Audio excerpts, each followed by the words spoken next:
Olá, seja muito bem-vindo à última análise da Gazeta do Povo.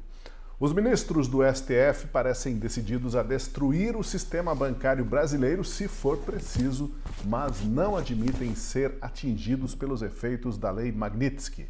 Depois de Flávio Dino tomar decisão monocrática afirmando que efeitos de leis estrangeiras não podem ser reproduzidos no Brasil, agora foi Alexandre de Moraes que subiu o tom. Em entrevista à agência Reuters, Moraes advertiu hoje que instituições bancárias brasileiras poderão ser punidas caso façam bloqueios de ativos de clientes atendendo pressão do governo dos Estados Unidos. O ministro Moraes fala em causa própria. Desde o dia 30 de julho, ele está incluído entre as pessoas sancionadas pela Lei Magnitsky por violação sistemática dos direitos humanos. Essa retórica de enfrentamento do STF já está custando caro aos bancos brasileiros. No único dia, eles perderam 41 bilhões em valor de mercado. Parece que nada disso sensibiliza a mais alta corte do país. Para debater esse e novos movimentos do STF e o alto preço que está sendo cobrado dos brasileiros, eu convido você a acompanhar a gente agora a partir desse momento, no Última Análise, que hoje estamos com um timaço aqui. Francisco Corsim, aqui no estúdio com a gente. Tudo bem, Corsim? Tudo bem, Tosi. Saúde também, André Marcília. Bem-vindo, Marcília. Como vai? Tudo bom, Tosi? Todos. Prazer estar aqui com vocês. Compondo o nosso trio de ataque aí no meio-campo, Deltan Dallagnol. Tudo bem, Deltan? Bom demais, Tosi, Corsim, Marcília, Vargas. Voltar com vocês, especialmente com toda essa audiência maravilhosa da Gazeta do Povo. Daniel Vargas, bem-vindo mais uma vez. Como está? Eu fiquei na dúvida, Tosi, se eu ia ser o zagueiro ou o atacante. Mas boa noite a todos, prazer em participar. Nosso time aqui é time moderno, né? Joga aqui um na retranca aqui e o resto vai para o ataque. Box to box, como se diz. Box to box. Box to box. Pois então, Alexandre de Moraes falou novamente a veículos de comunicação internacionais. Ele parece que está pegando o jeito, apreço de falar com veículos lá de fora. Dessa vez foi com a agência Reuters. Moraes disse com todas as letras: os tribunais brasileiros podem punir instituições financeiras nacionais que bloquearem ou confiscarem ativos domésticos em resposta a ordens norte-americanas. A declaração de Moraes já começa com uma distorção dos fatos, é o que parece. Afinal, a Lei Magnitsky, Corsim, em nenhum momento trata do ordenamento jurídico brasileiro, mas prevê punições e sanções a empresas que tenham negócios nos Estados Unidos, e aí existe uma relação de causa e efeito, mas ele começa dizendo ali que ordens jurídicas estrangeiras não vão ser cumpridas aqui no Brasil e quem tentar obedecê-las será punido. Há realmente de cara já essa distorção? Ele tenta usar as palavras para tentar dizer algo bastante óbvio, que é o fato de que se vier uma determinação de fora, de um país estrangeiro, de um tribunal estrangeiro, diretamente a alguém em território brasileiro, não é obrigado a fazer esse cumprimento, se não passar pelos trâmites legais, passar pelos tribunais, tem que ser convalidado, e a ordem vem dos tribunais brasileiros, cumprindo a ordem que veio de fora, porque está atendendo todos os requisitos legais. Nesse sentido, ele tem razão, só que essa sanção ela não é feita dessa maneira, né? Ela não vem direto como uma ordem para o Banco Brasileiro cumprir isso. Ela é uma consequência do fato desses bancos estarem nos Estados Unidos atuando, por isso que é uma sanção secundária, né? Ela vem por consequência das primárias que não são uma invasão da nossa soberania. Mas o que é mais paradoxal ou irônico nisso tudo é que é precisamente isso que o ministro diz que não pode acontecer, é o que ele fez com os Estados Unidos, porque ele mandou intimar, mandou fazer derrubada de perfis diretamente em solo americano, sem passar pelo mesmo procedimento que ele existe agora, que se passe quando vem uma ordem de fora para dentro, né? É um uso retórico, né, para tentar encontrar algum meio de se proteger e, de certa maneira, coagir os próprios bancos, colocando eles entre a cruz e a espada, né? Porque se eles não atendem a ordem do STF, eles vão arranjar problemas aqui internamente, mas também se deixarem de cumprir o que foi determinado em solo americano, eles vão perder a condição de manter os seus negócios nos Estados Unidos, o que significa praticamente a inviabilidade do negócio no próprio Brasil, porque a coisa é muito interligada. Então é uma pressão, é aquele jogo que ele tem feito desde o começo, né, no qual o que ele está fazendo é o que tem que valer, pronto, e acabou. Né? E ele acredita que todo mundo vá se render. Né? Talvez esteja chegando nos finalmente essa história, porque não tem mais para onde ir, senão a coisa se tornar uma realidade factual. Né? Vieram as sanções mesmo para os bancos, para o Brasil, e aí a gente vai ver também a magnitude dessa Magnitsky aqui no Brasil. Eu quero ouvir do pessoal no telão aí comentários sobre essa manifestação do Moraes, mas lembrando também que o Lula disse que se o Trump estivesse trucando, ele ia tomar um 6.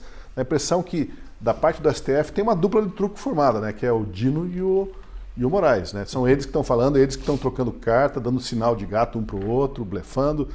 Marcília, como que você repercute aí essa declaração, essa escalação, né, da conversa por parte do Moraes hoje? Ali não é truco, né? Ali é truque. Eu acho que só essa a diferença. Mas eu acho que, nesse caso, a gente precisa lembrar que o Dino, estou olhando aqui para baixo, estou limpando os meus óculos para enxergá-los melhor, né? E o fato é o seguinte, quando você tem o Dino e o Moraes aparecendo, não significa que o Dino e o Moraes estão fazendo o jogo. Né? Vamos dizer assim, por baixo da mesa ali tem outras pessoas, ou por trás, né, nas costas, há outras pessoas que são os reais estrategistas desse jogo. O Dino é o cara que topou aparecer. Vamos nos lembrar sempre que tínhamos uma ação com o Zanin, que é um pouco menos, vamos dizer, corajoso nesse sentido da exposição, né? O Zanin, vamos lembrar, tem gente que nem lembra que o Zanin tá lá, né? Então, o Zanin não é uma pessoa de aparecer, o Zanin parece que realmente quis um empreguinho ali, né? Conseguiu um empreguinho e ficou na dele, ficou tranquilo, vai lá, 6 da tarde, bate o ponto e vai embora, entra às 8. Agora, o Dino não, o Dino ele tem uma ambição que é a de, sei lá, se não é até mesmo a de chegar um dia e voltar à política para o executivo, né, para a presidência. Aliás, é algo que eu sinceramente nem sei se o Moraes também em algum momento não tem essa ambição. Então são os dois que mostram o rosto, que se expõem, né, que tem essa vaidade, que tem esse ego, ambos são, cada um no seu estilo, essas pessoas que dão a cara à tapa, literalmente.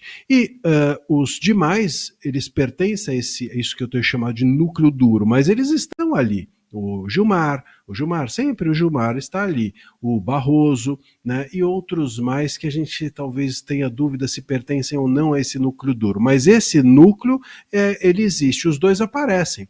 O Moraes para a liberdade de expressão, o Dino para emendas, não é de hoje, o Dino para questões relacionadas a emendas e agora para essa questão relacionada a Magnitsky. Eu não tenho dúvida que eles chegaram e falaram assim, olha Zanin, você não vai botar a cara para a tapa, então a gente vai pegar esse caso aqui, vamos nós resolver.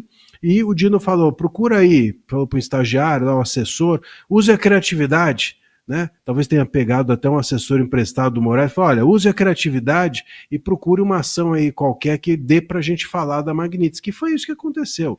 Então eu acho que a gente está aqui num território em que os dois estão aparecendo, mas esse núcleo duro é que está se movimentando. Um núcleo que não só está despregado da realidade e do próprio Brasil, e que, enfim, às vezes choca-se quando ouve banqueiros, choca-se quando alguém contraria. Esse núcleo está despregado do Brasil, mas também está despregado do próprio STF, que eu acho que tem uma ala já bem distante deles, né?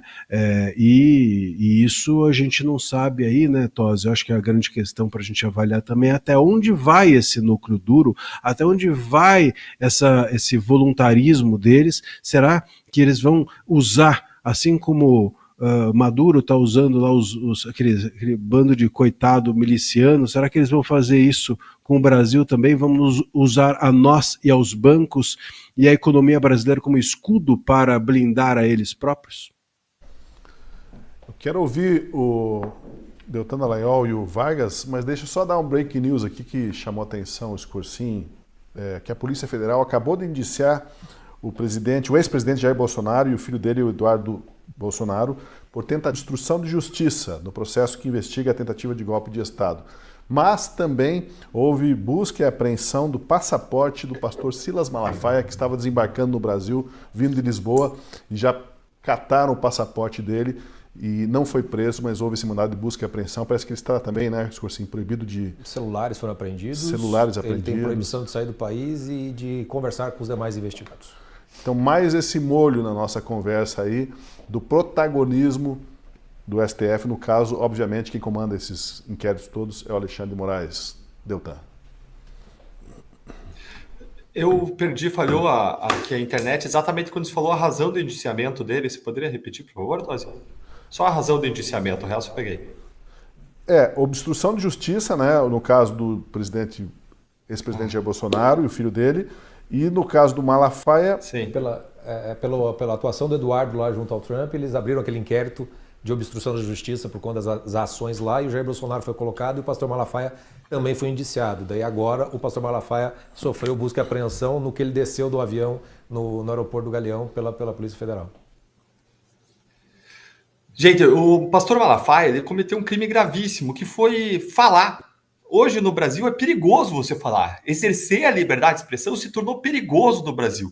Não existe crime nenhum, não existe sopro de crime a ser investigado na conduta do pastor Silas Malafaia. Como ele disse num vídeo recente, ele nem inglês fala. E você não tem nenhuma prova, nenhum indício, nada, nem fumaça que mostre qualquer ligação entre Silas Malafaia e o que está acontecendo no exterior. Ou seja, você tem um absoluto nada. O que você tem é, sim, uma medida absolutamente intimidatória, ditatorial, que viola direitos humanos, que ultrapassa os limites do Estado, que viola a liberdade de expressão, viola liberdades básicas do ser humano, inclusive com a apreensão do passaporte e impedimento dele de viajar ao exterior, o que vai acabar impactando, inclusive, o livre exercício da profissão dele de pastor, porque ele é um dos grandes líderes do Brasil, que se relaciona com líderes espirituais de todo o mundo. Isso vai impactar até mesmo o livre exercício da profissão dele. Isso é um atentado contra a profissão dele, contra o exercício da fé, que ele manifesta por meio da sua atuação cívica na esfera pública, fazendo aquilo que ele acredita, defendendo líderes que, segundo a visão dele, e é a minha também, estão sendo perseguidos politicamente, líderes que defendem valores cristãos conservadores. Então, o que nós vemos hoje em dia é que o Supremo perdeu completamente os limites, mas, a meu ver, é um erro estratégico até mesmo que o Supremo está cometendo. Não é só um grande erro pela violação da Constituição, pela violação das leis, pela violação das liberdades básicas, pela violação da moral que o Supremo está praticando, por não existir nada que justifique essas buscas e apreensões e essa apreensão de passaporte, mas é um erro também estratégico.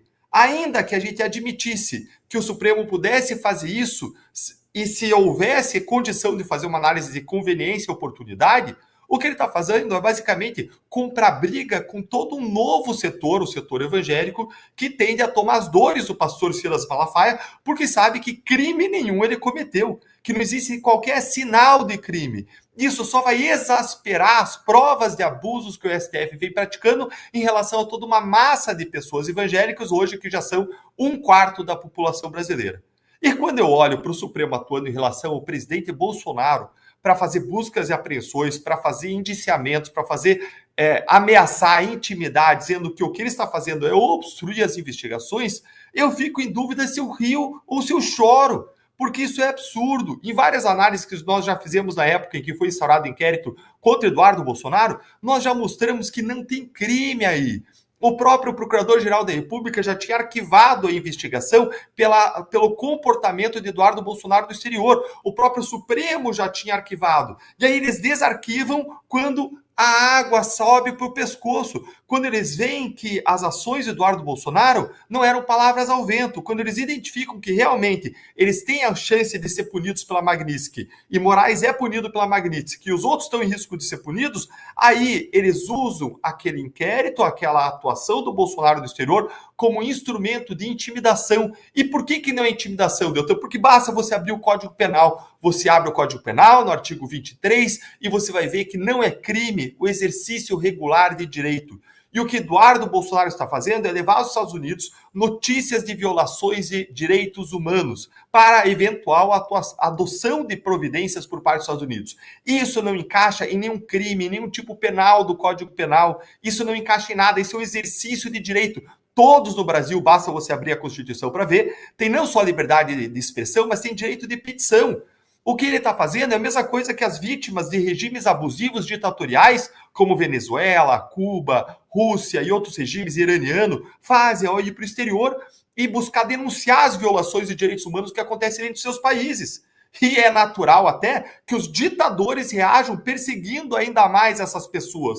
Agora, isso só exaspera e mostra ainda mais para o mundo inteiro ver, e os Estados Unidos já estão bem conscientes disso, não só na esfera do poder executivo, mas a imprensa americana já tem criticado duramente os abusos aqui no Brasil. Isso só exaspera para o mundo e torna ainda mais claro o que está acontecendo no Brasil. Olha, se a gente estava falando antes que os ministros aí estão dando 6, 12, estão até passando por cima do Lula na sua trucada, o que a gente vê agora é que eles estão aí querendo uma provocação direta aos americanos, porque lembre que os Estados Unidos estão de acordo com o que Eduardo Bolsonaro está fazendo. Estão numa provocação direta aos americanos, pedindo que os Estados Unidos joguem aqui uma bomba atômica. Não bastasse o que aconteceu ontem, que por conta da atuação do Supremo, a gente teve uma perda de valor de mercado dos bancos de 42 bilhões de reais. Gente, 42 bilhões de reais é todo o prejuízo do Petrolão sobre a Petrobras.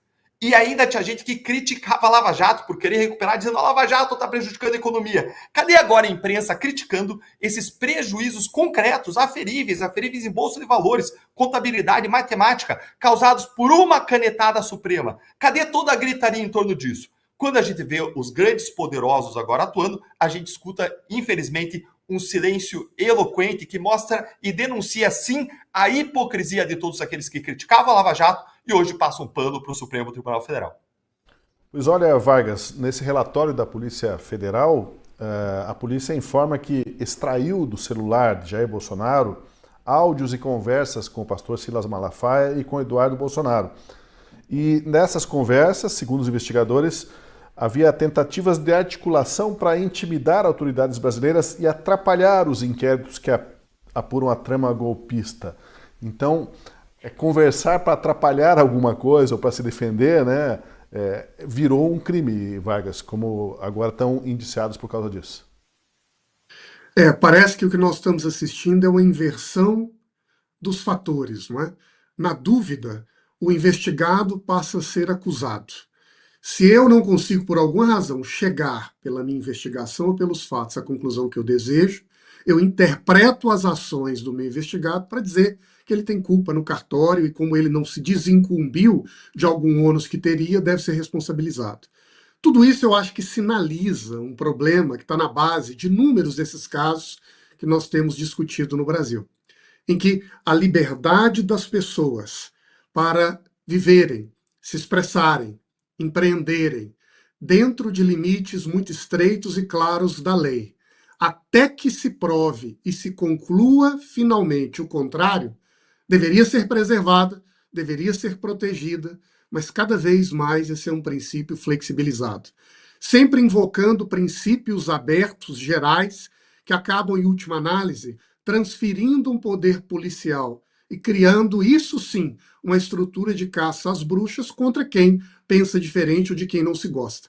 Aliás, na minha visão, se há uma responsabilidade, uma culpa de quem está sendo acusado em um caso politicamente sensível, que envolve um ex-presidente da República, com muito mais razão, esse processo deveria seguir com maior cautela e prudência possível, para que essa condenação, se ela acontecesse, pudesse em seguida ser vista como legítima, como criteriosa, como bem fundamentado. O que temos visto agora, ontem, hoje, é uma tendência de flexibilizar os critérios, como se, na verdade, já soubéssemos qual é a resposta que precisa ser dada ao final. A questão é se vamos acelerar um pouco mais o caminho aqui até lá.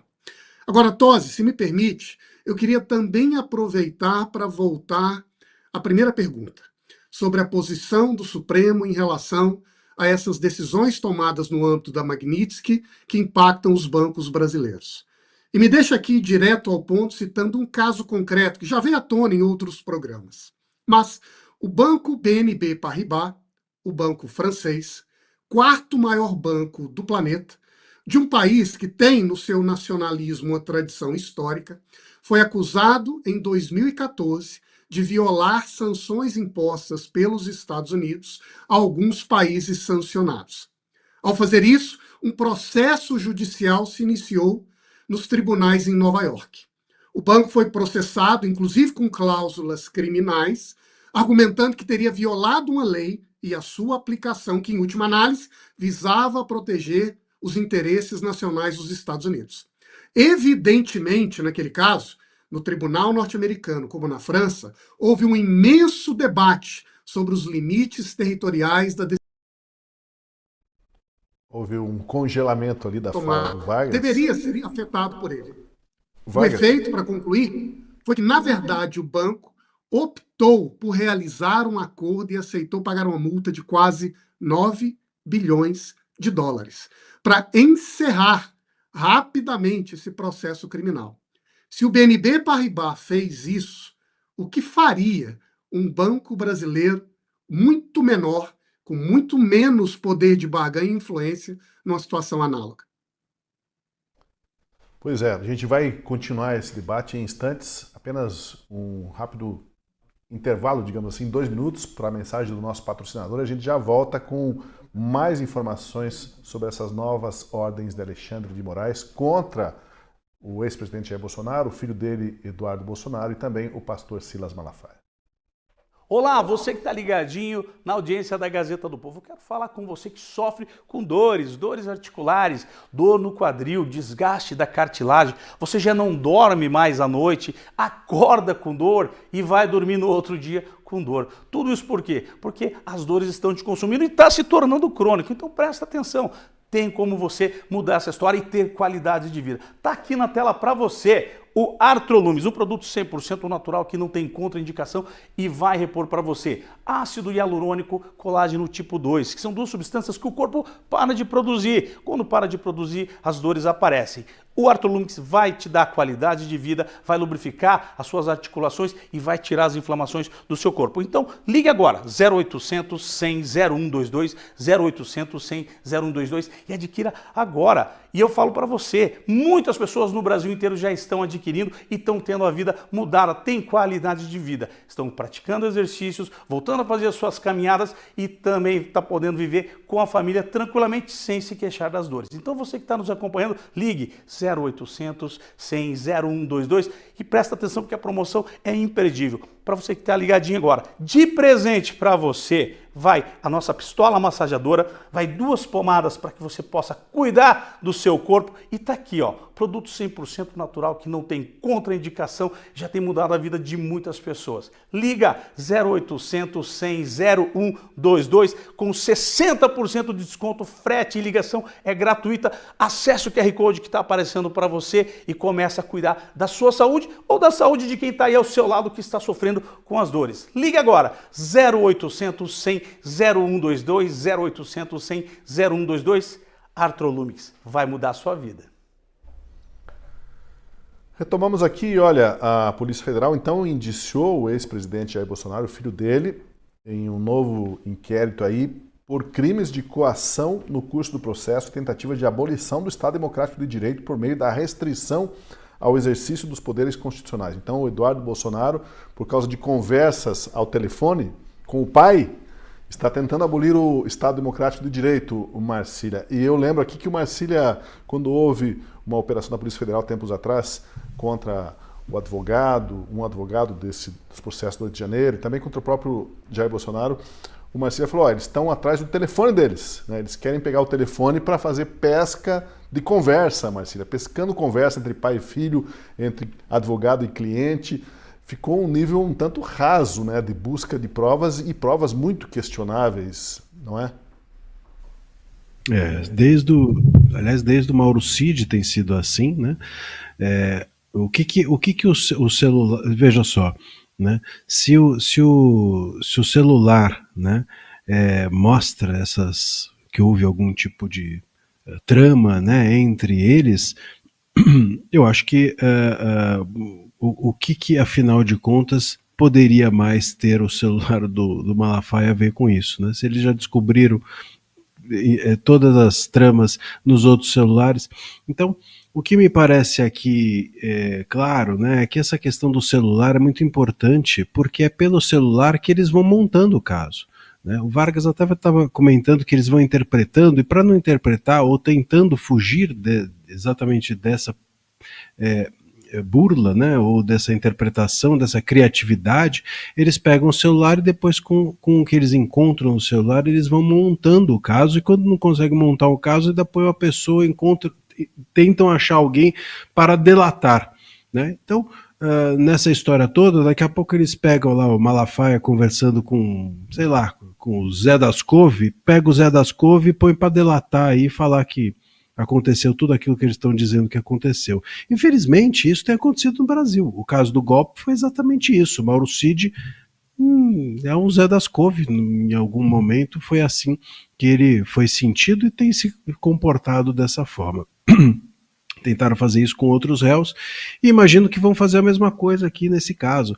Porque, como bem disseram os meus colegas, comentaristas, não há absolutamente nada de irregular em você falar numa manifestação, como fez o Malafaia. Ah, não, mas ele estava tramando arquitetando, né? Arquitetando algo contra o Brasil, mas arquitetando o quê? O que afinal de contas está acontecendo? Nós levamos o que para os Estados Unidos? O que o Eduardo Bolsonaro foi fazer lá nos Estados Unidos com Paulo Figueiredo? O que ele passou para eles? Ele passou os segredos do nosso submarino nuclear? Ele passou os segredos de como os nossos aviões apresentam o seu combate? Ele passou o mapa de todos os campos de minérios que nós temos aqui? Ele passou. O que ele passou? Ele foi lá e disse: olha, estão acontecendo irregularidades dentro do Brasil. Ah, é? Deixa eu ver. E foram ver. E aconteceram mesmo. Não são eles apenas que estão dizendo. O Brasil inteiro está dizendo isso. Pô, as ruas estão lotadas, então, de pessoas que estão denunciando. São pessoas criminosas? As ruas, quando estão lotadas de manifestantes dizendo irregularidades, então são todos criminosos? Todos nós aqui, então, também somos criminosos. Hashtag somos todos criminosos. Porque, afinal de contas, todos estamos denunciando ilegalidades nesse país há 6 anos. Há 6 anos. Ah, mas ele contou para a pessoa errada, é isso? Ou os Estados Unidos e os Estados Unidos, a gente quer crer o quê? Que os Estados Unidos, o Trump, é ingênuo a ponto de ouvir aqui e falar assim: opa, como eu sou uma pessoa muito manipulável, ouvi do Eduardo Bolsonaro, deixa eu ir sancionar esse país. Porra, é sério mesmo que a gente vai entrar nesse lugar? Óbvio que eles foram ver, eles foram ouvir. O X também está denunciando. Então o X também é criminoso, a Rumble também é criminosa, todo mundo é criminoso nesse país. Só eles é que são os certos. É aquela história do alienista. Todo mundo é louco, menos o médico. E aí se conclui que o médico é que é o louco. Então, assim, está todo mundo denunciando irregularidades nesse país. Todos. A imprensa começou também, uma parte da imprensa, que era mais tímida, começou já a denunciar também. E outra parte da imprensa, que é mais lúcida, vem fazendo isso há muito tempo, dentro da imprensa na qual se insere a Gazeta. Então todo mundo está agindo de forma ilícita. Ou qual é o ilícito? Ah, não, mas é que ele foi levar para os Estados Unidos. E daí que ele foi levar para os Estados Unidos? A depender de para quem eu falo, é ilícito? O conteúdo do que eu falo é ilícito, mas o que eu estou dizendo é denúncia. Estou denunciando violações dos direitos humanos. Isso se faz no mundo inteiro. Se isso é ilícito, então falar com a ONU é ilícito, falar com a EA é ilícito. Eu, por exemplo, vim aqui e conversei com o Pedro Vaca.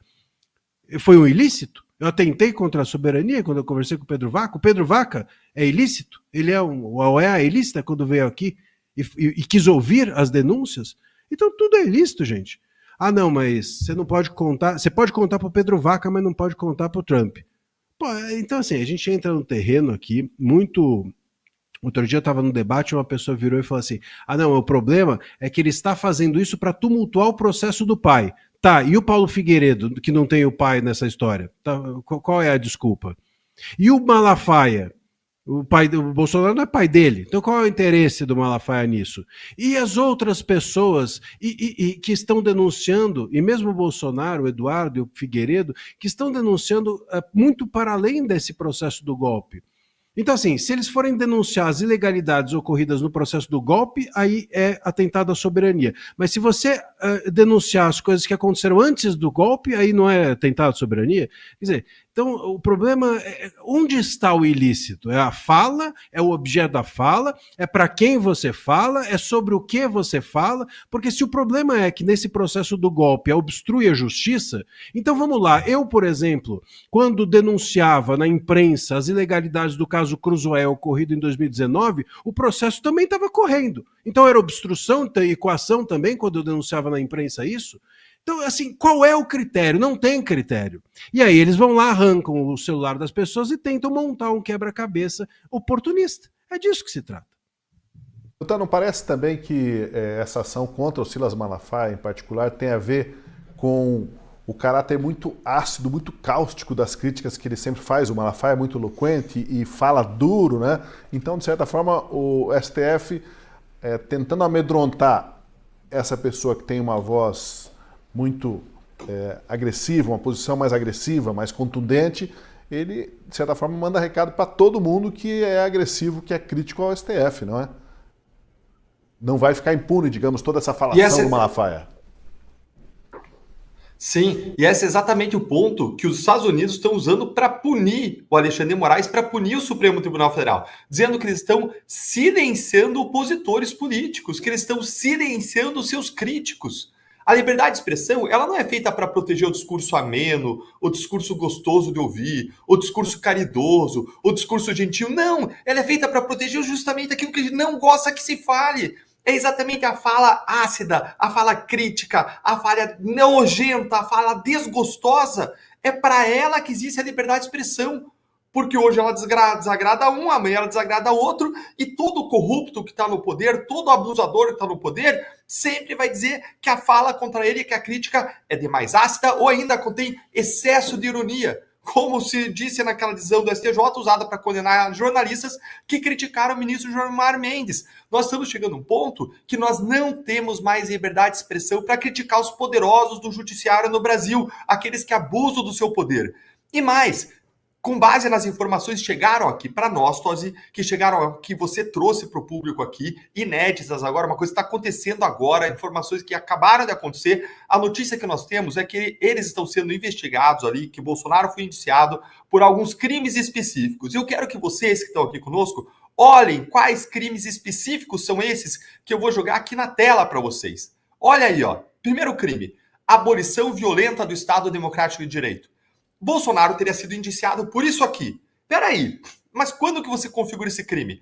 Quando se tenta, com emprego de violência ou grave ameaça, abolir o Estado Democrático de Direito, impedindo ou restringindo o exercício de poderes constitucionais. Ou seja, a gente diz que esse crime, ele é um crime de conduta vinculada. O que você quer dizer com isso, Deltan? É um crime que só pode ser realizado por um determinado meio, por um determinado comportamento, que tem que ser o meio necessário para que esse crime se configure, que é o emprego de violência ou de grave ameaça.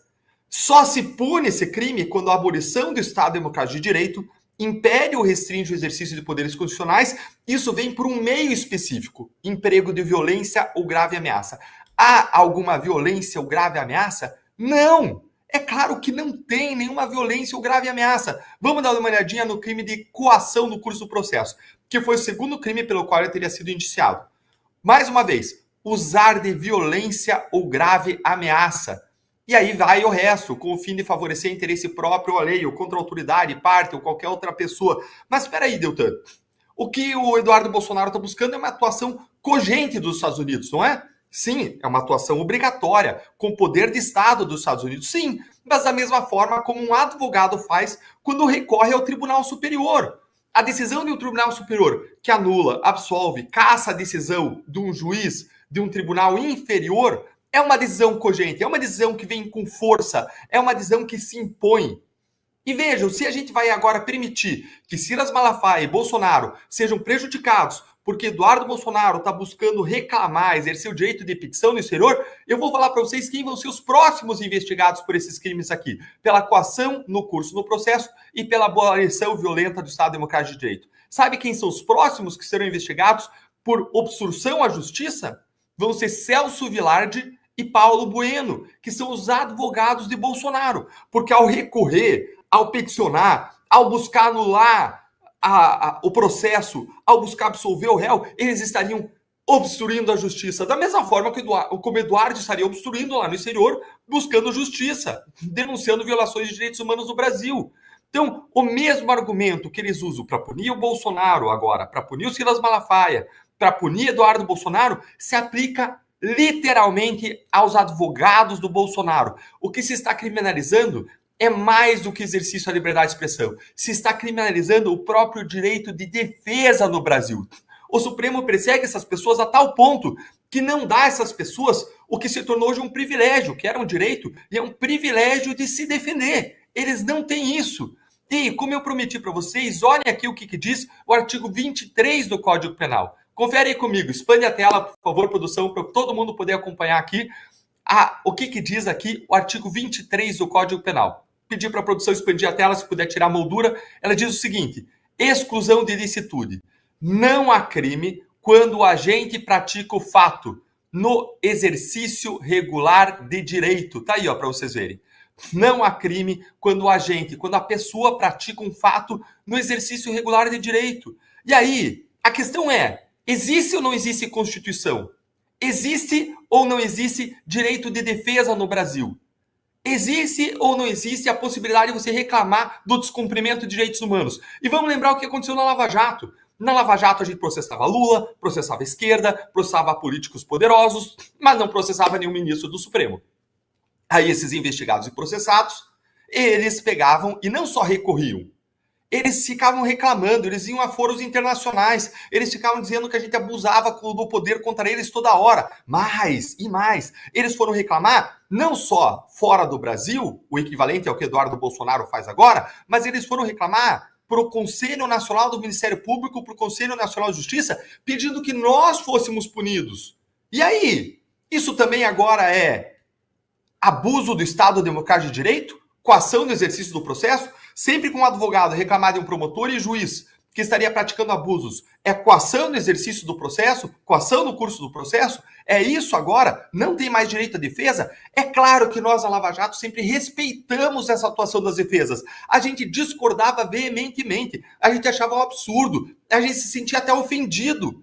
Mas não é porque eu me sinto subjetivamente ofendido que algo é errado. É claro que eles mentirem, eles deturparem, falarem mal da Lava Jato, falarem que coisas aconteciam que não aconteciam, falarem que a gente abusa o poder. É claro que isso machuca, é claro que isso é uma mentira, mas como que você combate isso? Como Marcília bem ensina, com mais discurso. O discurso errado você combate com mais discurso. E não você suprimindo o discurso, você cortando a língua, você jogando as pessoas na masmorra porque eles desagradaram os poderosos. Esse é o típico abuso contra os direitos humanos que, sim, tem que ser punido com Magnitsky e com mais Magnitsky. O que a gente vai ver agora é o que seria uma minuta que foi encontrada no celular do ex-presidente Jair Bolsonaro, em que ele pediria, encaminharia um pedido de asilo ao presidente Javier Milei da Argentina. Vamos ver essa minuta, tá aqui, ó, que foi apreendida no celular do ex-presidente, se dirigindo ao presidente da República Argentina, Milei, e fazendo algumas considerações ali. Ele diz assim: de início devo dizer lá embaixo que sou em meu país de origem perseguido por motivos e por delitos essencialmente políticos. No âmbito de tal perseguição, recentemente fui alvo de diversas medidas cautelares. Para a decretação de tais medidas foram mencionados os delitos dos artigos tal e tal do Código Penal brasileiro. E aí a próxima página explica melhor. Do pedido: eu, Jair Bolsonaro, solicito a Vossa Excelência asilo político na República da Argentina em regime de urgência, por me encontrar na situação de perseguido político no Brasil, por temer por minha vida, vindo a sofrer novo atentado político, uma vez que não possuo hoje a proteção necessária que se deve dar a um ex-chefe de Estado, bem como por estar na iminência de ter minha prisão decretada de forma injusta, ilegal, arbitrária e inconstitucional pelas próprias autoridades públicas que promovem a perseguição contra mim, diretamente da mais alta corte do Poder Judiciário brasileiro, e por preencher todos os requisitos legais, conforme exaustivamente demonstrado ao longo desse requerimento, por todos os fatos e fundamentos explicitados, em especial vários artigos que ele cita ali, ele vem pedir, então, viria pedir esse asilo político. Essa é uma minuta, que dizem foi apreendida no celular do Jair Bolsonaro. Agora, qual o problema de você ter uma minuta, pedindo ou ensaiando um pedido de asilo político e alegando essas afirmações, essas justificativas que o Bolsonaro alegou ali. Quem que vai nessa, começa com essa? Eu vou. Ó, olha só, gente, o que a gente tem que entender? A pergunta que não quer calar aqui é a seguinte: fugir é crime? Fugir é crime? Se uma pessoa presa tá lá na cadeia e ela foge, ela cava um buraco e foge, isso é crime? Não, não é crime no Brasil. Fugir no Brasil não é crime. Se não é crime nem depois da condenação, quanto mais antes. Vamos supor que o presidente Bolsonaro quisesse fugir. Ele entende que existe abusos, perseguição, que ele não tem direito à defesa, que não existe injustiça para Bolsonaro no Supremo Tribunal Federal. Aliás, nem é o foro que deveria processar ele. Vamos supor, imagine isso. Avaliem essa hipótese. Isso seria crime? Isso pode ser processado como obstrução de justiça? Não, jamais. Se nem fugir é crime, depois de condenado, preso numa cela, cavando buraco, quanto mais antes. Fugir não é crime, não tem nada de errado ele pedir asilo político. E mais, pedir não quer dizer que ele depois vai, eventualmente, efetivamente usufruir desse asilo. Agora, pedir não tem nada de errado, nenhum crime. Isso jamais poderia ser usado para criminalizar nenhum tipo de conduta, quer de Bolsonaro, quer de Silas Malafaia.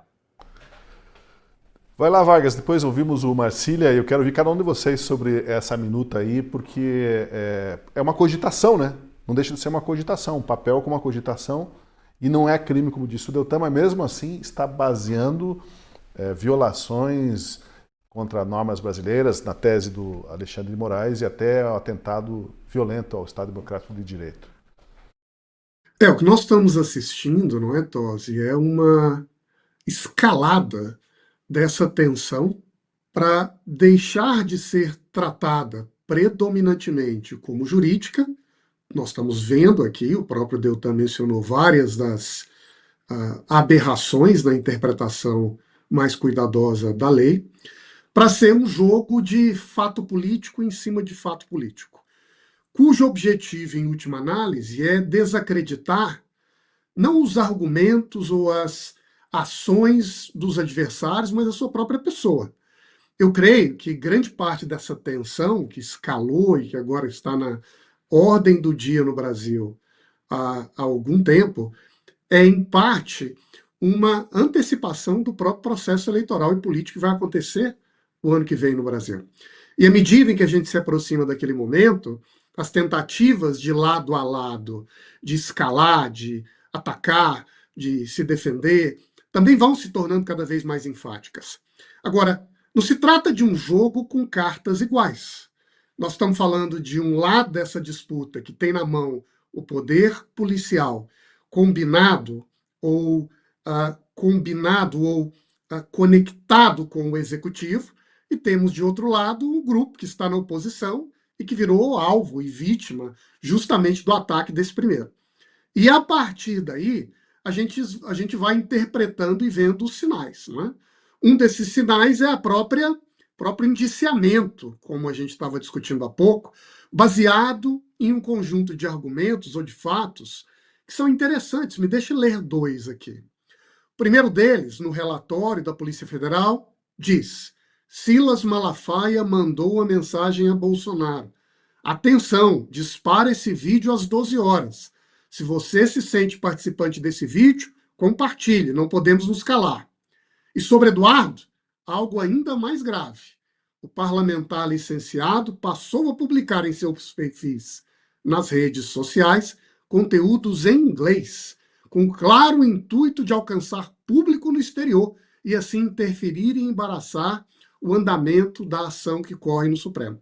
Então veja como a gente começa a identificar as ações e colocá-las no ambiente público, não com uma intenção ou com um objetivo claro de configurar uma espécie de violação legal. Não me parece que se trata mais disso, até porque é muito difícil olhar no fato de uma pessoa comunicar algo em inglês e estar ameaçando a autoridade de soberania da justiça no Brasil.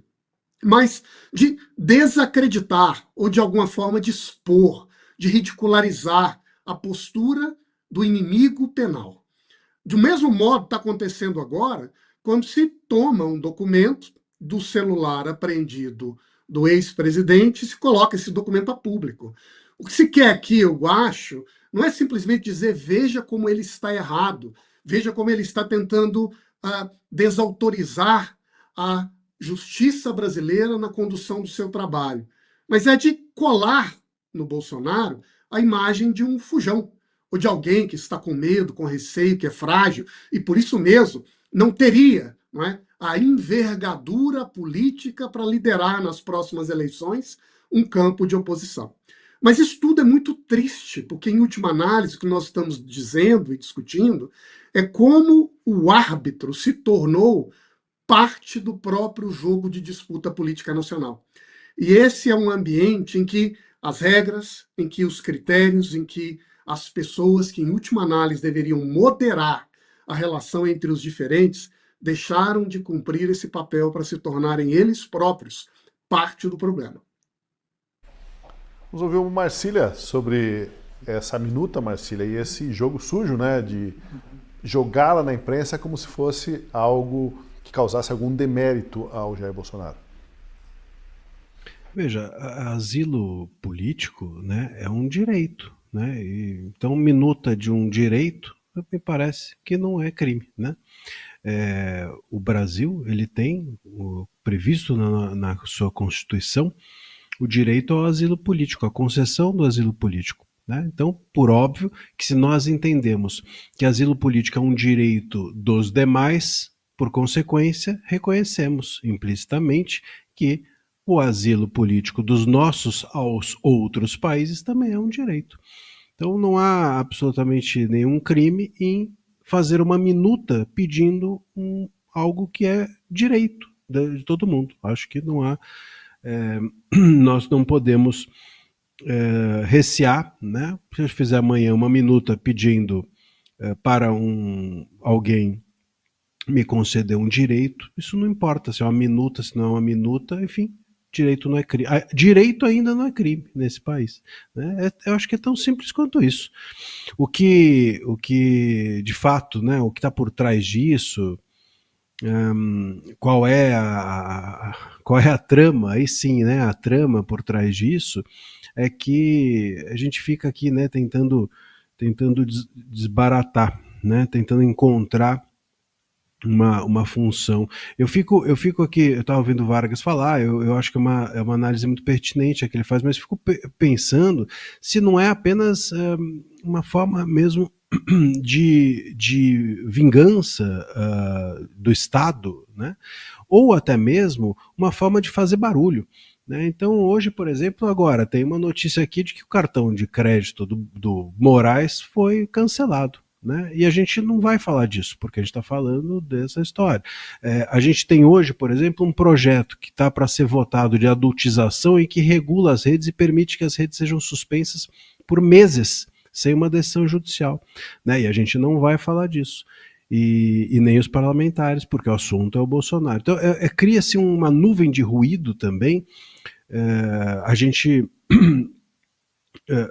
tem, por exemplo, hoje o Hugo Mota se sentando com Lula depois de perder a relatoria da CPMI do INSS. O que o Mota está fazendo sentado com Lula, né?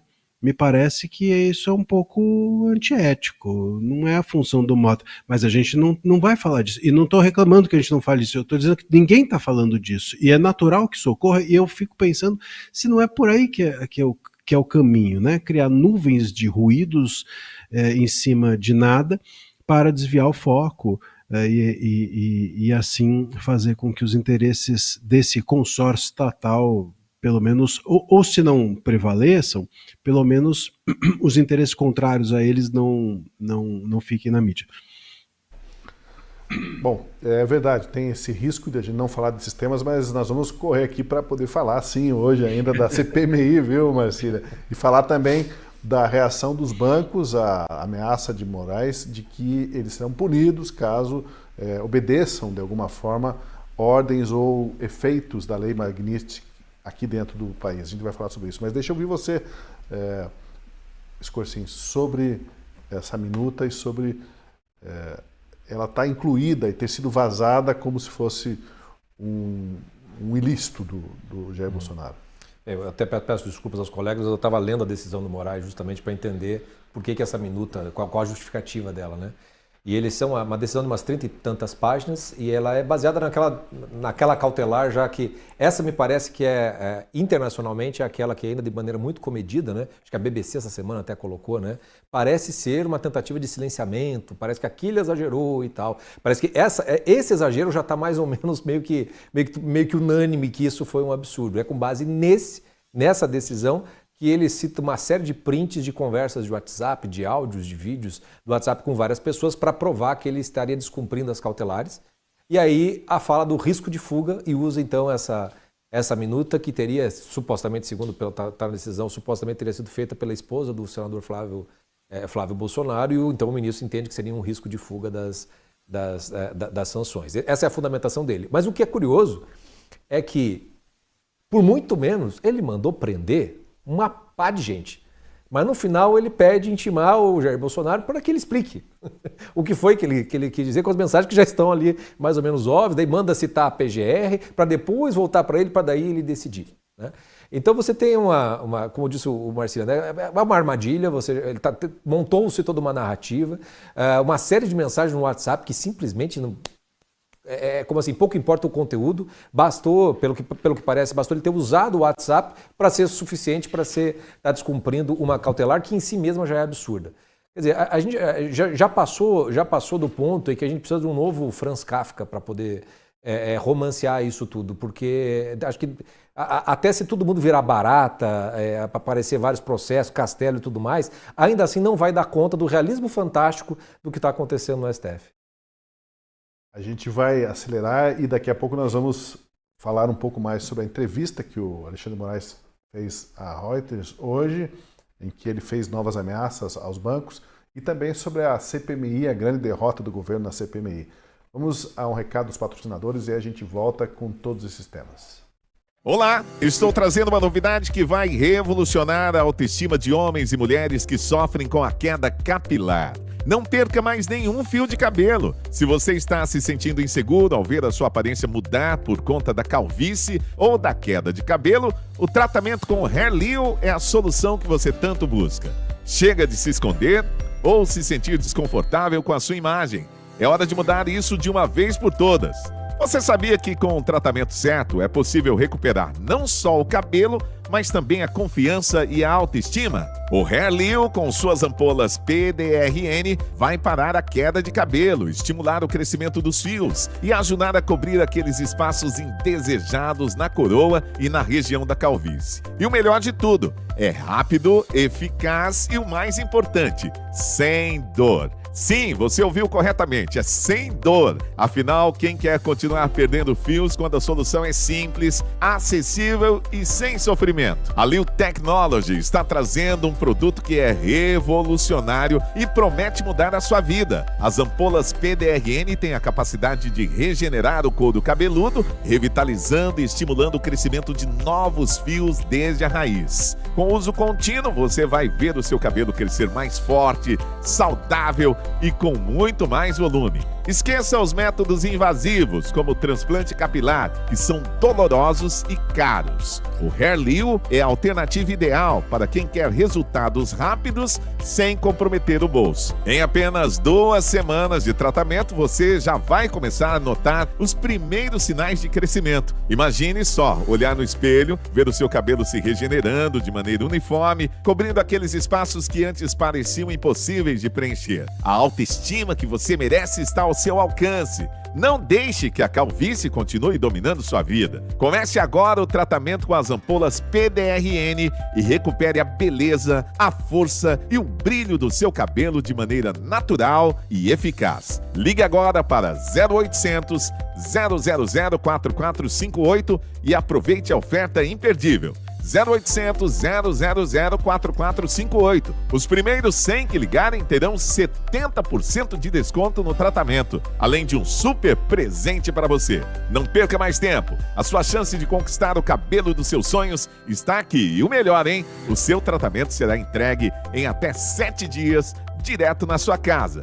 Não espere mais para transformar a sua vida. Comece já o tratamento Hair Leo e sinta a diferença na sua autoestima, confiança e bem-estar. Liga agora para 0800 000 4458 e diga adeus à calvície. É a Leo Technology, trazendo de volta a sua autoestima. Olha, na entrevista à agência Reuters, hoje o ministro Alexandre de Moraes reclamou, dizendo que a aplicação da Lei Magnitsky contra ele é um desvio de finalidade. E ele também disse que acreditar que Donald Trump voltará atrás na decisão de aplicar a Magnitsky contra ele. Confira, veja o que disse o Moraes. Uma vez que as informações corretas sejam repassadas, como está sendo feito agora, e cheguem de forma documentada às autoridades norte-americanas, acredito que nem será necessário recorrer à justiça para reverter. Acredito que o próprio executivo dos Estados Unidos, o presidente, irá revogá-las. Bom, ainda mais um trecho da entrevista à Reuters. Ele explicou, Moraes, por que ainda não recorreu contra a imposição da Lei Magnitsky. Veja lá. É plenamente possível uma impugnação judicial nos Estados Unidos e até agora não encontrei nenhum professor ou advogado brasileiro ou norte-americano que ache que a justiça não iria reverter. Mas nesse momento eu aguardo, e foi uma opção minha, aguardar a questão diplomática do país, Brasil e Estados Unidos. Eu pergunto para vocês acreditam que Moraes optou por esse caminho mesmo, um caminho de mais cautela, de esperar uma resolução diplomática do conflito, ou ele está, na verdade, também fugindo de uma ação judicial, de ter que responder uma ação judicial lá nos Estados Unidos? Marcília. Eu só acho que se ele não encontrou professores que disseram que isso vai ser... professores que não se dispuseram a dizer que isso não vai ser revertido, isso mostra que a gente precisa não apenas de novos juízes no Brasil, mas também novos professores de direito, né? Também estamos aí carentes de uma boa leva deles. E isso mostra como o ministro Moraes, né, se cerca apenas de quem bate-lhe palma. E é assim não apenas com ele, né, mas em geral com as autoridades públicas, e mostra um pouco como o entorno do Moraes e dos ministros do STF blindam e geram neles uma certa prepotência. Estou aqui partindo do pressuposto de uma análise literal do que ele disse, né? Pode ser que ele esteja sendo irônico, ou pode ser que ele esteja simplesmente dizendo algo que não é a verdade, que ele deu uma resposta para o jornalista que é algo em que ele não acredita. Nesse caso, bom, tá aí, não tem muito o que dizer, ele está apenas talvez sendo estratégico. Mas o fato é que não há a menor chance de a verdade chegar como ele mencionou na entrevista, a verdade chegar a Trump e Trump voltar atrás e revogar Magnitsky. E não há a menor chance, porque esse é um ponto importante. Não é, mais uma vez, não é o Eduardo Bolsonaro apenas que está contando isso para o Trump. O mundo inteiro está contando isso para o Trump. Ontem mesmo o X publicou uma série de posts reiterando as violações do STF. Né? A todo momento tem uma ação da Trump Media e da Rumble que também, enfim, acusam o Moraes das mesmas coisas. Né? O X, ele já há algum tempo vem denunciando. Nós temos pessoas de dentro do gabinete do ministro Moraes denunciando o Moraes. Nós temos a Vaza Toga 1 feita, e depois a Vaza Toga 2, também reiterando essas mesmas, documentando essas violações. Então, assim, dizer que isso é do Eduardo, que o Eduardo é que está envenenando, como até o ministro Moraes disse em certo momento, é negar o óbvio. Parece que ele está no mundo de Sofia, e não sei se está ou se está fingindo estar. Mas o fato é que quanto mais a verdade chegar a Trump, pior fica a situação para o Moraes. Talvez piore, em vez de melhorar. Vamos lá, Deltan Dallagnol. Olha, eu queria pedir ajuda de vocês que estão aqui nos assistindo. Eu preciso que alguém me diga o que o ministro Alexandre de Moraes está tomando para ele ter essa autoestima lá em cima que ele tem porque o que eu vi aí é inacreditável. Eu também quero ter essa autoestima do ministro. Não, os americanos estão equivocados, nós vamos esclarecer e eles vão reverter. Eles só ainda não conseguiram entender o que está acontecendo no Brasil.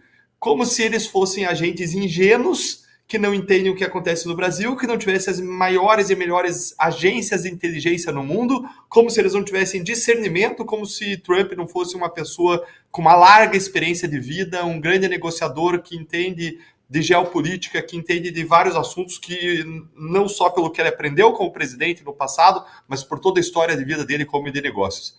Gente, não existe chance alguma de Moraes conseguir reverter as sanções contra ele nos Estados Unidos. Isso aí não vai acontecer, isso aí que ele disse. Sabe por quê? Porque as sanções da Lei Magnitsky, elas jamais foram revertidas num tribunal até hoje. E elas costumam ser para sempre, perdurando de um governo para o outro, mesmo que haja troca de poder entre administrações republicanas e democratas.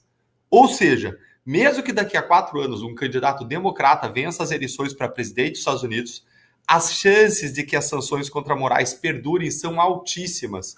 Mesmo que elas sejam revogadas, mesmo que fossem por hipótese, os efeitos das sanções continuam a ser sentidas em uma média que vai de 7 a 10 anos. Presta atenção nesse número que eu vou te falar. Das mais de 672 sanções Magnitsky aplicadas nos últimos anos, 672, sabem quantas que foram revertidas? 2! Só 2!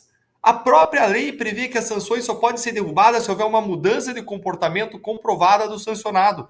O que a gente sabe que não vai acontecer com o ministro Alexandre de Moraes, que só sabe dobrar a aposta, dobrar a posse, dobrar a aposta. E agora está dobrando não só diretamente, mas também por meio dos seus colegas ministros. E mais, nenhum tribunal americano jamais derrubou sanções executivas, porque nos Estados Unidos existe lá uma visão dos tribunais consolidada, chama de jurisprudência, de respeito e de independência em relação ao poder executivo, em relação ao presidente da República, o que só se fortaleceu com aquela recente decisão por maioria da Suprema Corte Americana, que decidiu que presidentes da República possuem imunidade criminal para atos praticados durante o exercício da função.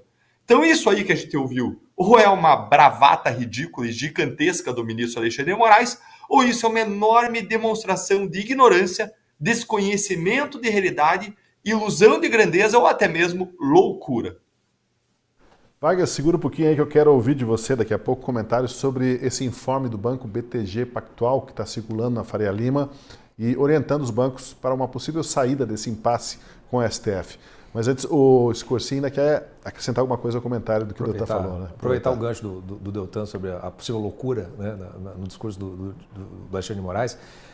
Eu não sei se ele tem essa autoestima tão elevada assim, mas o que está muito claro é que ele está num estágio de dissonância cognitiva. Isso é um termo técnico mesmo da psicologia. Dissonância cognitiva é quando você tem uma crença, quando você tem uma determinada visão tão solidificada para você, você tem tanta certeza daquilo que você está fazendo, aquilo é tão forte para você, que tudo o que não casa com essa visão de mundo, você tende a escantear, ou então você tende a coerir de alguma maneira dentro do seu conjunto. E aí você começa a fabricar, inclusive, fantasias e narrativas sobre o que está acontecendo na realidade para que case com a visão do mundo tal como você está. Eu digo que dá para se chegar nessa conclusão, porque quando o ministro Alexandre de Moraes coloca, não, agora eles estão sendo informados, claramente o presidente dos Estados Unidos vai recuar, porque vai ver, né, vai ver não exatamente a realidade, mas vai ver como eu estou vendo essa realidade. Né? O estado de dissonância cognitiva, quanto mais forte no sujeito, maior o tombo na sequência. Então, a loucura não me parece que ainda seja isso, mas o risco disso não é pequeno. Porque o que acontece, vamos pegar, por exemplo, quando acontece o estado de luto, principalmente quando é uma morte violenta, abrupta, que você não espera de maneira alguma. O primeiro estágio da negação do luto é a negação da realidade, a negação do fato em si. Com o tempo a realidade se impõe, e aí vem os outros sentimentos, né? Aí vem a tristeza, aí vem a raiva, vem todos os demais, mas o primeiro é sempre a negação, você nega a realidade, até que a realidade se impõe. Né? Então o ministro, da forma como ele está falando, da forma como ele está colocando ali, ele está claramente nessa primeira fase, ainda de uma negação de uma realidade que vai se impor aos poucos. Né? Eu até acho que, pelo que se vê, as tentativas lá dos Estados Unidos é mais ou menos dar o tempo para que nos bastidores as coisas possam ser acertadas, encaminhadas e tudo mais, e eu acho que isso está acontecendo em alguma medida, mas ainda não chegou ao ponto de alguém ter tido a coragem de falar para o Alexandre de Moraes que as coisas não vão acontecer do jeito que ele está imaginando que vai acontecer. Esse estado de dissonância cognitiva, quanto mais pesado, quanto mais forte, quando a realidade vem, o tombo é gigantesco. O tombo é gigantesco. Então eu não acho que o ministro esteja louco, nem com a vaidade lá em cima, mas eu temo pelo futuro dele. Pois então, o informe do Banco BTG Pactual, que circula lá em São Paulo, revela que a melhor opção para os bancos talvez fosse fechar de uma vez as contas dos sancionados pelos Estados Unidos, por uma iniciativa própria. Veja o que diz o informe. Vamos jogar ali na tela. Encerrar ou segregar conta por política interna é lícito. Fazê-lo porque mandaram de fora não é. De outro lado, é preciso mitigar o risco de sanções secundárias nos Estados Unidos, o que justifica encerrar ou segregar contas quando, pelas políticas internas, houver risco concreto de enquadramento como facilitador. Nesse contexto, o encerramento preventivo, antes de notificações formais, reduz de forma significativa e simultânea o risco de questionamento no Brasil e de sanções nos Estados Unidos. Pois é, eu pergunto pro Vargas. Vargas, parece que a Faria Lima entende que será impossível não fechar as contas do Moraes. E será que o ministro vai comprar mesmo briga com o Centro Financeiro de São Paulo, o maior da América Latina, se isso ocorrer? Ele já avisou que não recua 1 milímetro sequer, né? Ele está esperando que o Trump recue, mas ele não recua 1 milímetro sequer. E agora, se os bancos forem por esse caminho, dizer, ó, antes que venha lá uma interpretação de que estamos agindo por pressão dos Estados Unidos, vamos nós mesmos, por políticas internas aqui, fechar a conta dos sancionados. Situação cada vez mais difícil, né, Tosi? Porque agora Moraes parece que tem aliados que entraram como soldado na guerra ao seu lado. E isso vai criando um cenário de uma tensão crescente.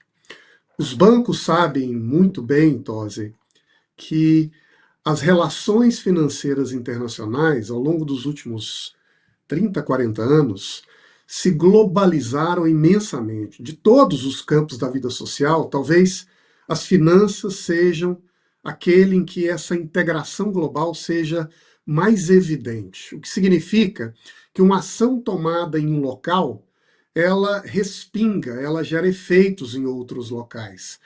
Isso vale para as decisões tomadas pelos bancos, isso vale para as regulações tomadas em diferentes países, isso vale para os riscos e episódios que marcam a vida política em todo o planeta. Não é por outra razão que a gente imediatamente sente o impacto nas moedas, nos investimentos, no momento em que há um ato de guerra, ou quando se celebra a paz, ou quando um governo toma uma decisão que é considerada arriscada, ousada, ou o contrário. Porque nos campos de relações financeiras, a divisão entre fronteiras, ela não existe. A porosidade é a regra. Verdade seja dita, existe um debate sobre os limites, como a gente deve moderar essas relações para evitar que um choque em um local gere consequências negativas em outros locais.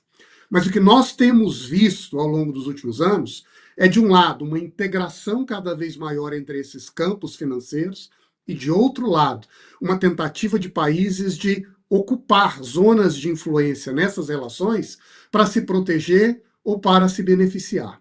Os Estados Unidos, a partir de 2008, aprovaram uma série de normas cujo objetivo era regular o seu sistema financeiro para evitar outras crises, mas que, na prática, acabou também ampliando a extensão do seu poder político sobre o funcionamento dos bancos no mundo. E é verdade que os Estados Unidos são hoje a grande potência financeira e regulatória desse setor no planeta. Na medida em que ele aprova uma série de normas que acabam dando ao país um poder de, com suas ações, impactarem, interferirem extraterritorialmente no comportamento de outras instituições, não porque vão dizer como o banco deve operar em um outro país sem nenhuma relação com os Estados Unidos, mas porque vão aproveitar o fato de serem o grande centro econômico em que todos os grandes bancos brasileiros operam, a começar pelo BTG, passando pelo Banco do Brasil, Bradesco, Itaú e todos os outros grandes, para a partir daí dizer: quer fazer negócio comigo? tem que seguir a minha regra. E os bancos sabem que lidar contra essa realidade hoje não sairá barato. E o preço que se pode pagar é um preço não só das ações que vão desvalorizar em um primeiro momento, mas o preço da sua confiabilidade. Banco, em última análise, é uma instituição que vende confiança. Deixe o seu dinheiro comigo e acredite em mim que vou te devolver um bom resultado. Entrar numa zona de conflito como essa é, de certo modo, correr o risco de ser rotulado pelo mundo como uma instituição arriscada e, portanto, inconfiável. Ou seja, tira o meu dinheiro dali. Quero abordar um tema que não pode passar batido hoje ainda, tá? Então vamos apresentar aqui rapidamente alguns áudios e vídeos para a gente introduzir esse tema. O governo Lula teve hoje a maior derrota política do ano. Os governistas estavam confiantes de que ficariam com as rédeas da CPMI do roubo do INSS e que o escândalo de bilhões de reais deveria acabar em pizza. Eles ignoraram o provérbio que diz que a soberba precede a queda. Contra todos os prognósticos, os partidos de centro se aliaram à oposição e tiraram das mãos do governo Lula a presidência da Comissão Parlamentar Mista de Inquérito. Por 17 votos a 14, o senador Carlos Viana foi eleito presidente da CPMI. Viana escolheu então outro nome independente, o do deputado Alfredo Gaspar, para ser o relator da comissão. Tripla derrota. Perdeu o presidente Lula e perderam também os presidentes do Senado, Davi Alcolumbre, e da Câmara, o Hugo Mota. Vamos ver como que foi o momento da votação de hoje na CPMI do roubo do INSS, em que a oposição surpreendeu o governo que tinha a vitória como certa. Pode encerrar a votação. Muito bem. Foi encerrada a votação. Senador Chico aqui. Então, mas, gente, nós temos horário para chegar, né? Tem que ter ordem. Carlos Viana é eleito com 17 votos.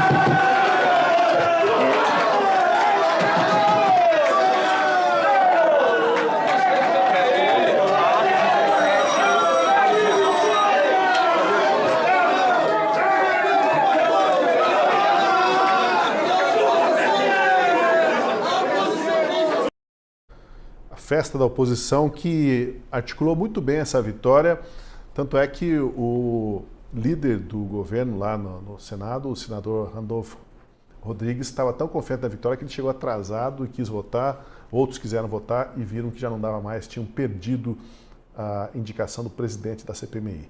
Um dos integrantes dessa comissão, o senador Rogério Marinho, disse que ela vai mostrar ao país o que o PT tentou esconder e avisou que a CPMI tem como missão revelar e punir os culpados. Pesado todo o esforço que o governo fez, vai ter CPMI e vamos apurar as responsabilidades e vamos prender os bandidos que roubaram os velhinhos da Previdência. A República Sindical Brasileira hoje está tremendo. Vamos adiante. E ainda antes da votação, o senador Esperidião Amin de Santa Catarina destacava a importância de as investigações irem além do que o governo fez até hoje, que foi apenas começar a devolver o dinheiro e nada de punir os culpados. Veja só. O governo já indicou um ladrão? Nessa discussão? Não, já cuidou de reparar o mal e já está usando o nosso dinheiro para pagar. Já indicou um culpado? Vai continuar omitindo, portanto. Já mostrou o que quer, né? Olha, o senador Esperidião Amin tocou num ponto fundamental, né? Que é que o governo começou a fazer a devolução dos descontos em folha, os contribuintes lesados, dessa forma, estão sendo lesados duas vezes, porque é dinheiro dos cofres públicos que está sendo usado para repor aquilo que foi desviado pelos sindicatos.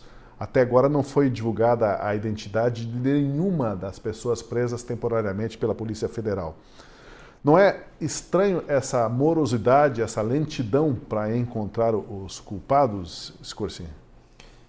É, porque ainda mais quando você vê claramente dois pesos e duas medidas, né? Para algumas coisas se corre como nunca se correu e para outras se vai aquele passo típico de quem não quer, no fundo, chegar em lugar nenhum. Mas eu gostaria só de fazer uma lembrança, essa votação, porque primeiro a festa da oposição, ela me lembra muito a festa da torcida do meu time atual, quer dizer, quando a gente consegue uma vitóriazinha, a gente acha que é uma Copa do Mundo, que a gente ganhou, a situação tá feia. Então me pareceu uma coisa muito festiva para um negócio que não é, ainda é muito cedo para tanta festa assim.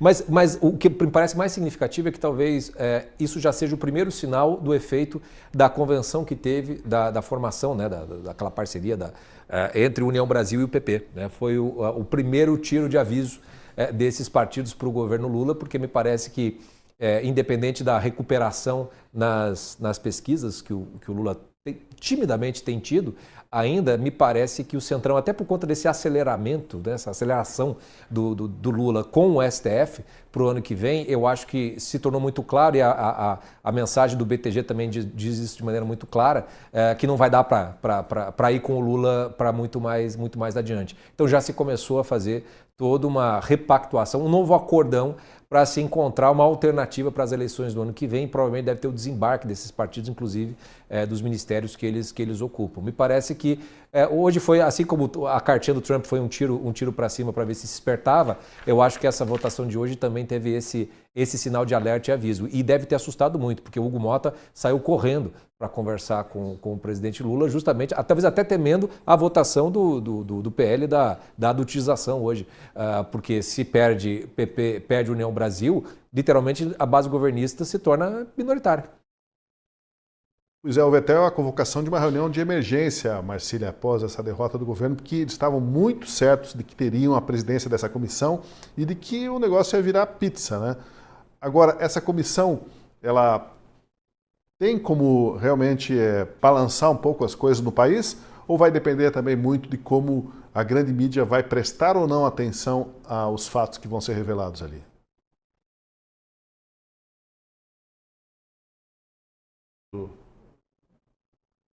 Dá uma olhada aí no áudio. Opa. Não? Não, tô. Fui eu que...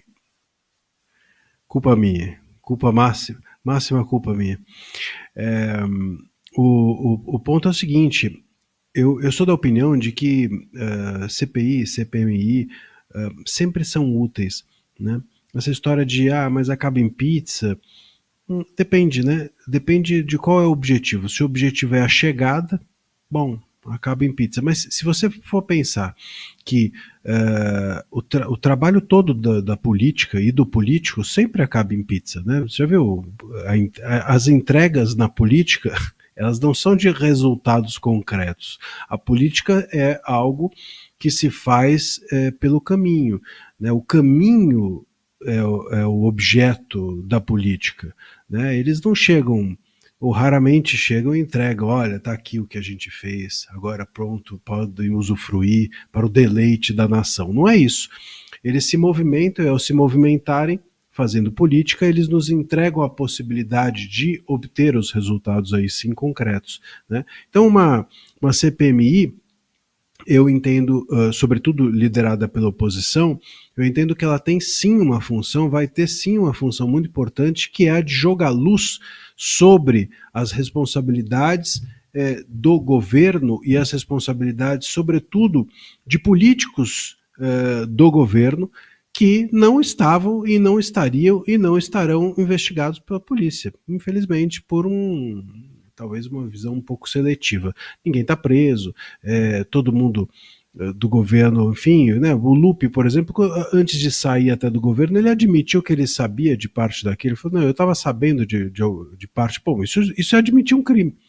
Isso, se você sabia e não fez nada, isso é prevaricação. Então isso é crime. Então a pessoa admite um crime e o que aconteceu com ele? Nada. Ele saiu e continuou, né? Saiu continuando. Então a gente tem ali um ambiente em que, infelizmente, essas investigações tendem a ser politizadas, mesmo as investigações policiais, ou seletivas. Nesse lugar em que o trabalho da polícia não é exaustivo, vale muito a pena, sem dúvida, uma CPMI fazer um trabalho de revelar, de visibilizar, de jogar luz, de colocar holofote em cima, sobretudo de fatos ou de políticos do governo que com absoluta certeza tiveram e têm responsabilidade sobre isso que está acontecendo. Se assim não fosse, eles não estariam resistindo tanto à CPMI. Se assim não fosse, eles não estariam agora, como você mencionou, reunidos no colo ali do Lula. A preocupação já demonstra a utilidade da CPMI. E antes de ouvir os outros aqui, deixa eu chamar a atenção para o seguinte fato. O irmão do presidente Lula, que se chama José Ferreira da Silva, é conhecido como Frei Chico, ele era vice-presidente de uma das entidades que mais desviou o dinheiro dos aposentados. O sindicato dele, o Sindinap, sozinho recolheu 259 milhões de reais de forma suspeita. A Controladoria Geral da União apurou que 77% dos supostos beneficiários vinculados ao Sindinap afirmaram nunca ter autorizado a cobrança.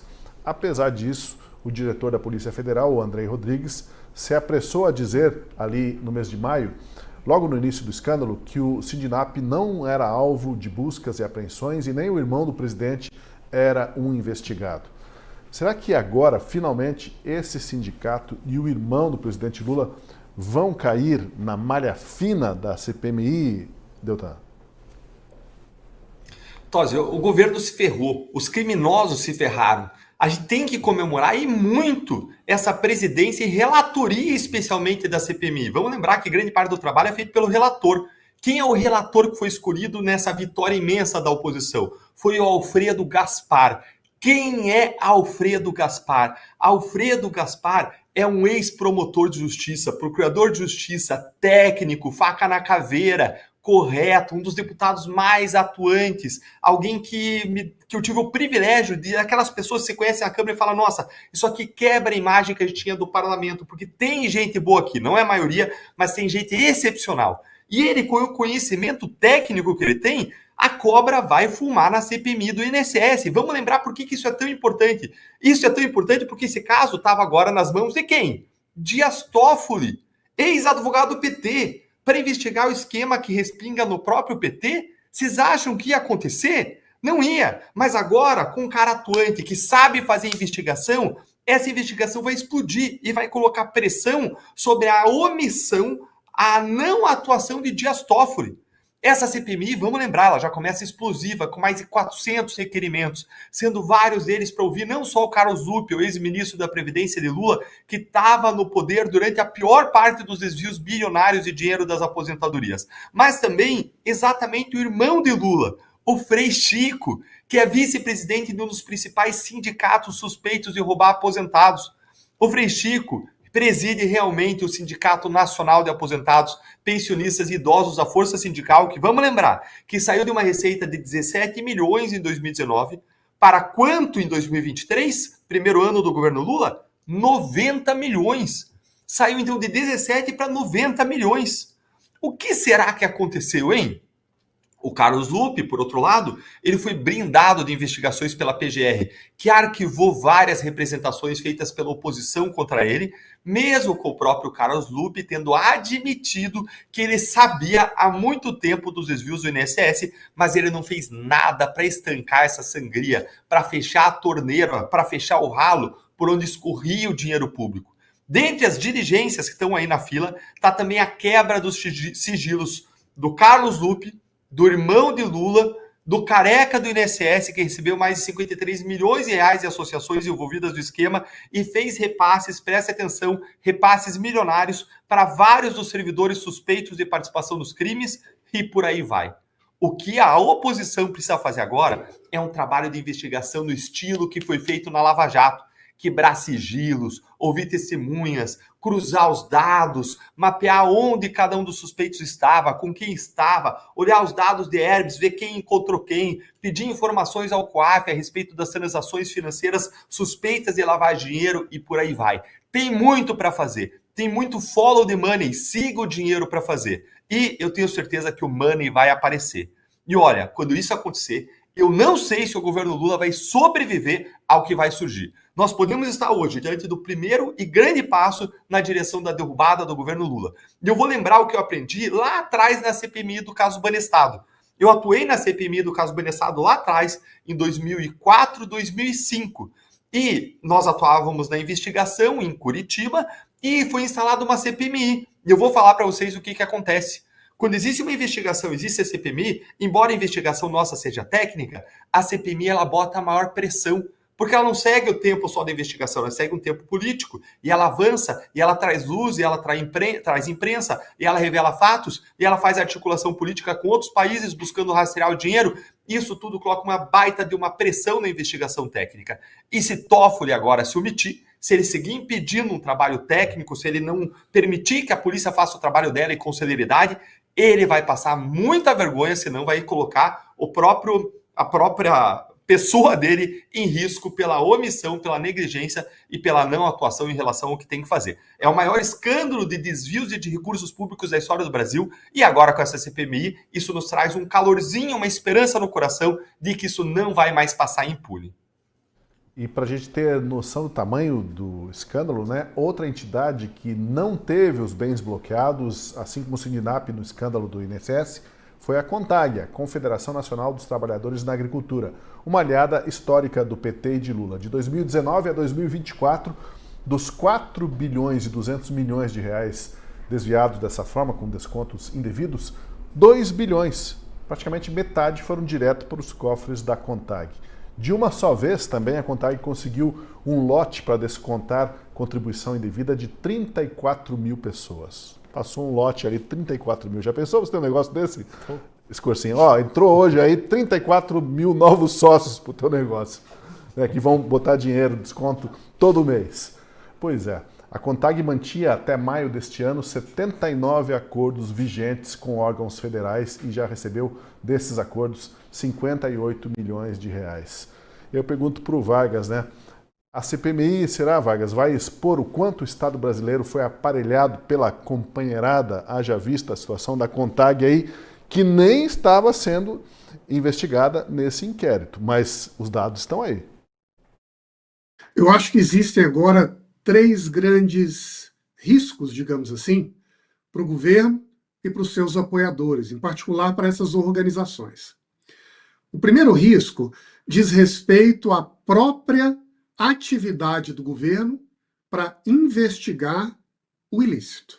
Então a gente sabe que entre esses requerimentos que já tinham sido apresentados para a nova CPMI, estavam o convite para os ministros do governo Lula, da CGU, da AGU, o atual ministro da Previdência, para apresentarem na CPMI o que de fato tem feito para investigar o problema e quais as conclusões a que chegaram. Ou mostram efetivamente que chegaram a resultados efetivos para mostrar onde estão as culpas e quem deve pagar, ou vai ficar ruim para eles. Segundo, essas organizações, em geral ligadas a grupos sindicais, que a gente sabe que no governo anterior acabaram perdendo, digamos assim, para formas de corrupção ou de desvios de recursos. Está aí agora o grande desafio ou a grande questão. Será que essas organizações receberam de fato do governo um dinheiro indevido, que é pior, dos aposentados brasileiros? A ameaça está na mesa. E o terceiro grupo é a própria autoridade do governo e, sobretudo, do PT. E o dilema ético aqui não é dos menores. Se estamos falando de um governo de esquerda que tem na sua identidade e vocação trabalhar para proteger os interesses e direitos de grupos mais vulneráveis, desviar dinheiro dos aposentados pode soar, como deve, uma das coisas mais ultrajantes do ponto de vista ético e político no Brasil. Eu quero agradecer, antes de encerrar, eu quero ver se alguém mais quer fazer um comentário, mas eu faço questão aqui de agradecer ao Marcílio, porque ele nos alertou, né? Ó, o Alexandre Moraes está criando essa cortina de fumaça para não dar tempo da gente falar sobre os outros assuntos importantes do dia. Deu tempo, Marcílio, a gente falou e falou de uma forma incisiva aqui.